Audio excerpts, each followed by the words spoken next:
Di video kali ini ngebahas gimana caranya membuat folder aplikasi di internal storage ya. Jadi nanti ketika saya bikin sebuah nama folder, misalnya data, kemudian saya klik create, maka di internal storage akan muncul nama folder aplikasi dan nama folder data ya. Jika saya bikin lagi folder di dalam folder data, misalnya bulan November,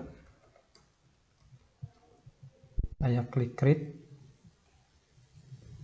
maka nanti akan muncul lagi ya folder di dalam folder data ini. Kemudian misalnya di sini saya bikin lagi folder image, saya klik create, kemudian di nama file ini saya bikin screenshot, kemudian saya simpan di folder image yang baru dibikin tadi, kemudian nama image-nya image1.jpg misalnya, kemudian saya klik screenshot dan saya cek di file manager, maka nanti akan muncul seperti ini ya. Ini hasil screenshotnya. Untuk aplikasinya saya bikin sebuah kelas, saya kasih nama access phone storage. Di kelas ini memerlukan beberapa paket ya. Ada 4 paket,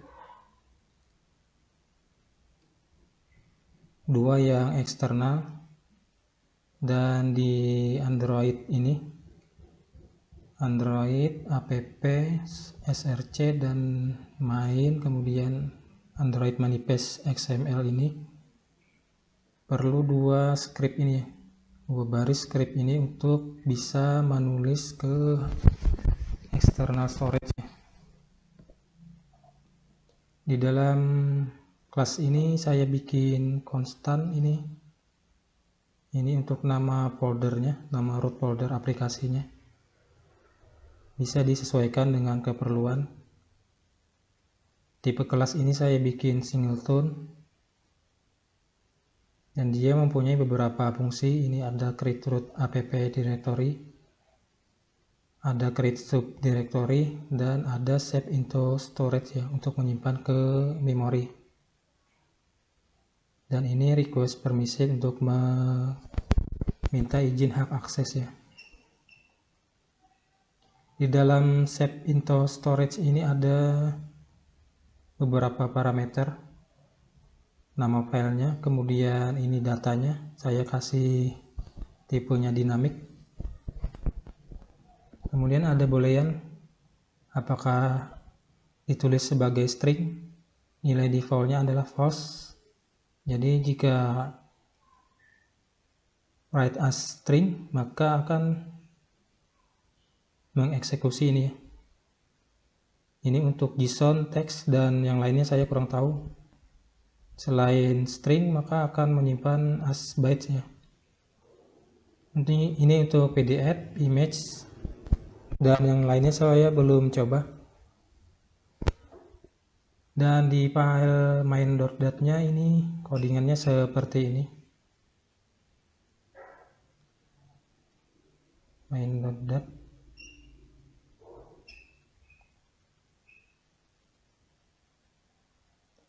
Codingannya saya bikin seperti ini, nanti hasilnya adalah seperti ini ya, interface-nya. Di sini saya ada menambahkan atau menginstal paket screenshot. Jadi widgetnya ini saya bungkus dengan screenshot agar tampilannya ini bisa di screenshot ya. Dan juga di sini ada controller screenshotnya. Saya bikin variabelnya di sini.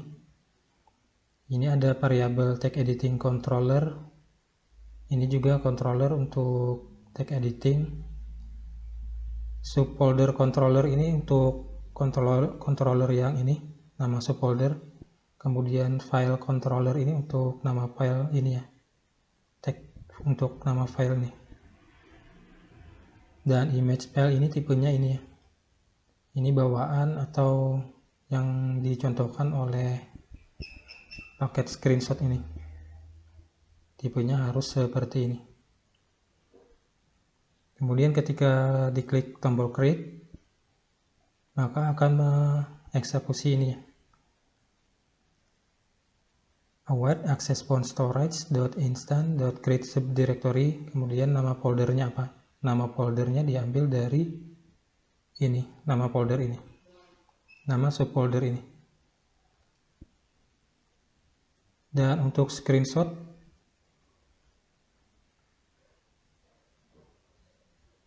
codingannya ini, ketika tombol screenshot ditekan, ini saya copy dari contoh yang ada ya.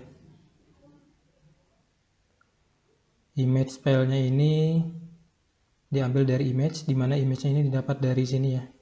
Setelah screenshot selesai, dia menghasilkan output ini, kemudian kita masukkan ke variabel image file ini ya. Kemudian image filenya ini kita masukkan ke data ini ya. Kemudian save into storage ini dia mereturn true atau false. Jika berhasil menyimpan filenya, maka dia akan mereturn true ya. Jadi saya tampung ke variabel boolean. Kemudian dicek lagi di sini, jika oke, is oke, maka ada pemberitahuan filenya berhasil dibuatnya. Kemudian untuk yang create JSON, codingannya ini on press-nya. Saya bikin variabel sederhana ini, kemudian datanya ini dimasukkan ke sini, tapi di encode dulu, json.encode, kemudian write as stringnya ini dibikin true ya. Kemudian cek lagi apakah is oke. Jika oke, tampilkan print ini ya, berhasil dibuat. Ini kalau saya jalankan seperti di awal video sebelumnya. Cuma saya bikin lagi ini image 2 ya. Image 2, saya klik screenshot. Saya cek, maka akan tampil ini atau kebuat gambar yang kedua ya. Kemudian saya bikin file JSON, saya simpan di folder data, kemudian November, kemudian nama JSON-nya data1.json, create JSON, kita cek data November, kemudian data1.json,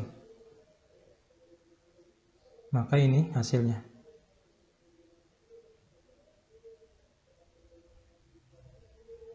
Demikian video kali ini, mudah-mudahan bisa bermanfaat. Untuk codingannya bisa kalian cek di GitHub saya ya, silahkan cek deskripsi.